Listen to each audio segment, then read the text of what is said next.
Hi everyone. आज हम देखेंगे क्लास 10th मैथ्स का ट्रिग्नोमेट्री चैप्टर।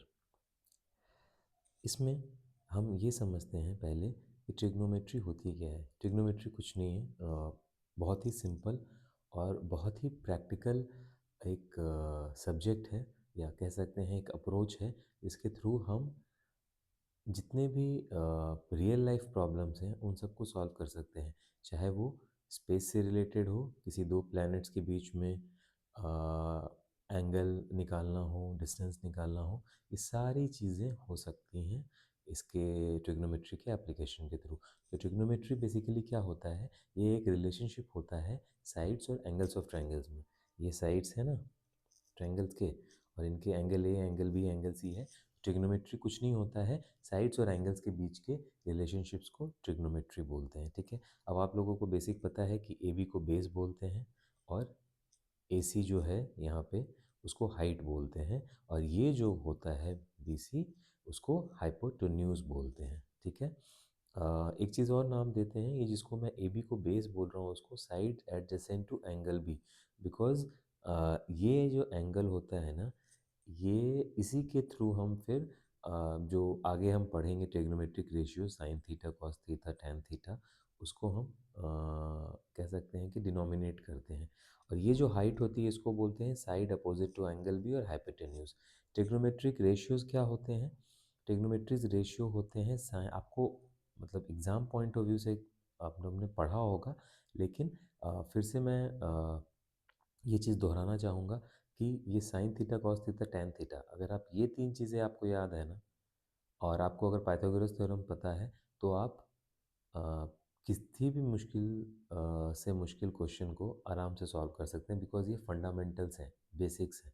और अगर हमारे बेसिक्स हमारे पास सही से हमारे उसके ऊपर हमारी पकड़ होगी ना, तो हम कितने मुश्किल से मुश्किल क्वेश्चंस को भी सॉल्व कर सकते हैं। तो आप ये याद रखना कि साइन एंगल बी क्या होता है। साइन एंगल बी होता है ये जो हाइट होती है दैट डिवाइडेड बाय हाइपोटेन्यूज। ठीक है, मतलब ये वाली हाइट डिवाइडेड बाय हाइपोटेन्यूज, इसको साइन एंगल बी बोलते हैं, और साइन थीटा भी बोलते हैं। कोसाइन थीटा किसको बोलते हैं? बेस जो है ए बी अपॉन हाइपोटेन्यूज, यहाँ मैंने लिखा हुआ है। और टेंजेंट किसको बोलते हैं? हाइट अपॉन बेस ए सी अपॉन बी सी को टैन थीटा बोलते हैं। अब एक चीज़, आप एक और टर्मिनोलॉजीज देखेंगे, साइन थीटा, कॉस थीटा और टैन थीटा के अलावा कोसेक थीटा, सेक थीटा और कॉट थीटा। ये वास्तव में कुछ नहीं होता है। Cosec theta one upon sine भी होता है, sec theta one upon cos भी होता है, और cot theta one upon tan theta होता है। इसीलिए मैंने कहा कि sine theta, cos theta, tan theta पता है तो बाकी सारे रेशियोज, इवन आने वाले टाइम मतलब जो फर्दर हम वीडियोस में देखेंगे कि ये जो कॉस जो भी इससे हम फर्दर आगे फॉर्मूलेस बनाते हैं वो सब इसी फंडामेंटल पे चीज़ों पे होती हैं। और चौथी चीज़ होती है पाइथागोरस थ्योरम। ठीक है, और एक चीज़ और बता दूं कि अगर आप टैन थीटा को ध्यान से देखेंगे तो ये ए सी अपॉन ए बी है, ये बेसिकली कुछ नहीं होता है, sine theta upon cos theta होता है, ये टैन थीटा होता है। ठीक है, tan theta height upon base होता है, लेकिन एक अगर हम दूसरे रेशियो में तोड़े तो sine theta upon cos theta होता है। ये आप लोगों ने पढ़ा होगा जब भी क्लासेस हुई होंगी। लेकिन अगर आप देखेंगे बहुत सारे क्वेश्चन इसी इसी इसी कॉन्सेप्ट पे आते हैं कि sine theta upon cos theta is equal to tan theta. एक और चीज़ जो आपने पिछले क्लासेस में पढ़ा होगा, सेवेंथ एट्थ क्लासेस में, पाइथागोरस थ्योरम, वो क्या होता है? आपको पता है कि हाइट का स्क्वायर प्लस बेस का स्क्वायर इक्वल टू हाइपोटेन्यूज। इसको अगर हम हाइपोटेन्यूज को यहाँ बाईं तरफ ले आते हैं और डिवाइड कर देते हैं, तो हाइट अपन हाइपोटेन्यूज का square plus base upon hypotenuse का स्क्वायर, ये इधर ले आया हमने, तो यहाँ पे वन बच जाता है। Height upon hypotenuse is nothing but sine theta, and base upon hypotenuse is nothing but cos theta.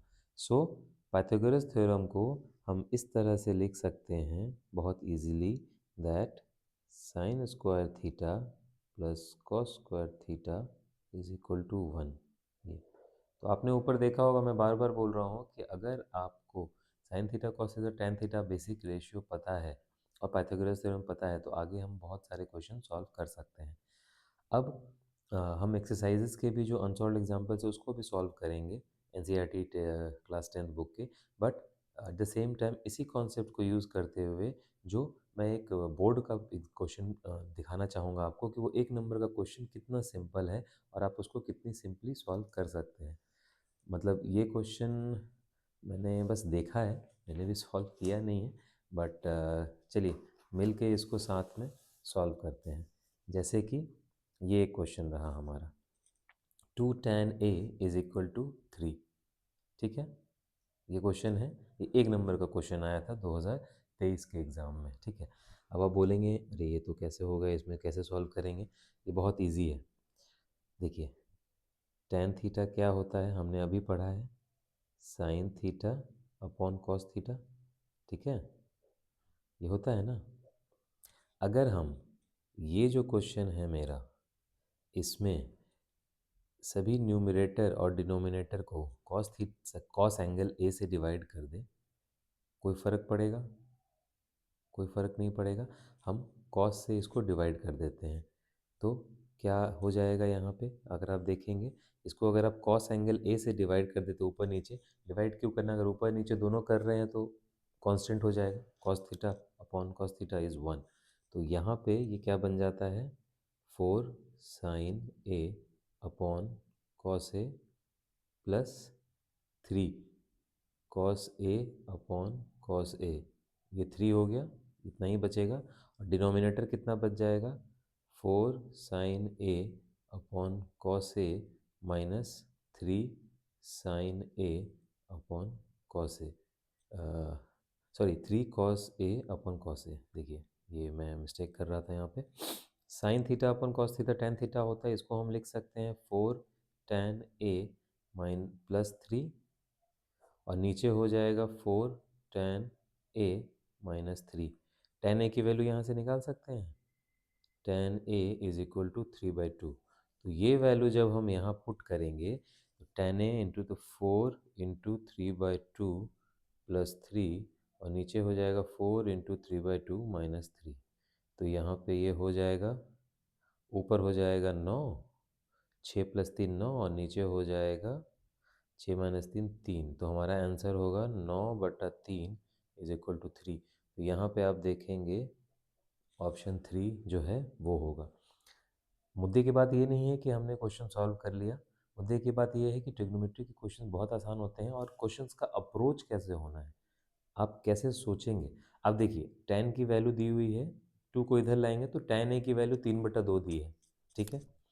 अब या तो आप साइन ए बटा कॉस ए इसको लिख ले 3/2, या फिर आप ऐसे सोचिए कि ये जो मेरा क्वेश्चन है इसको हम क्या सभी टर्म्स को टैन में कन्वर्ट कर सकते हैं। जैसे स्टार्टिंग में मैंने बोला टैन थीटा साइन थीटा बटा कॉस थीटा होता है, ठीक है। यहाँ से मुझे ये अप्रोच आया कि क्या हम ऊपर और नीचे दोनों को कॉस से डिवाइड कर दें, तो साइन अपन कॉस टैन बन जाएगा और कॉस अपन कॉस 1 हो जाएगा। तो मेरा क्वेश्चन जो है वो आराम से सॉल्व हो जाएगा। तो मैं फिर से बोल रहा हूँ, ट्रिग्नोमेट्री के क्वेश्चंस बहुत ही ज़्यादा इजी होते हैं, बस जो बेसिक फंडामेंटल्स है उनको पकड़ के हमें रखना है। और क्वेश्चंस को जब सॉल्व करना है ना, तो मतलब ऐसे ही बस उसको हड़बड़ा के सॉल्व नहीं कर देना है या फिर डर के सॉल्व नहीं करना, सोचना है उसको कि किस तरह से हम उसको, जैसे ये क्वेश्चन था मैं बार बार बोल रहा हूँ, उसको हम कैसे सिंपल टर्म्स में ला सकते हैं, ठीक है। क्योंकि टैन दी हुई है तो कैसे हम इसको टैन के टर्म्स में ला सकते हैं, आगे हम और देखेंगे फर्दर। ये जो बेसिक्स ऑफ ट्रिग्नोमेट्री का पार्ट 2 वीडियो जो आएगा उसमें हम फर्दर जो और भी कुछ फॉर्मूलेज होते हैं उसके बारे में हम सीखेंगे। और उसके बाद एप्लीकेशन ऑफ ट्रिग्नोमेट्री बहुत ही ज़्यादा इंटरेस्टिंग होता है, बहुत रियल लाइफ एप्लीकेशन होती है, आपके हमारे रियल लाइफ में भी काम आ सकता है। और एग्ज़ाम्स के क्वेश्चंस भी बहुत आराम से सॉल्व हो सकते हैं अगर हम बेसिक्स को पकड़ के चलें, ठीक है। आने वाले वीडियोस में हम लोग एप्लीकेशंस ऑफ ट्रिग्नोमेट्री और फर्दर डीप जाएंगे इसमें, क्योंकि ट्रिग्नोमेट्री के काफ़ी क्वेश्चंस आते हैं, लगभग 12 से 15 नंबर के क्वेश्चन आ ही जाते हैं एग्ज़ाम में। तो आप लोगों को भी इसको अच्छे से अपने फंडामेंटल्स को क्लियर करके चलना है। Thank you.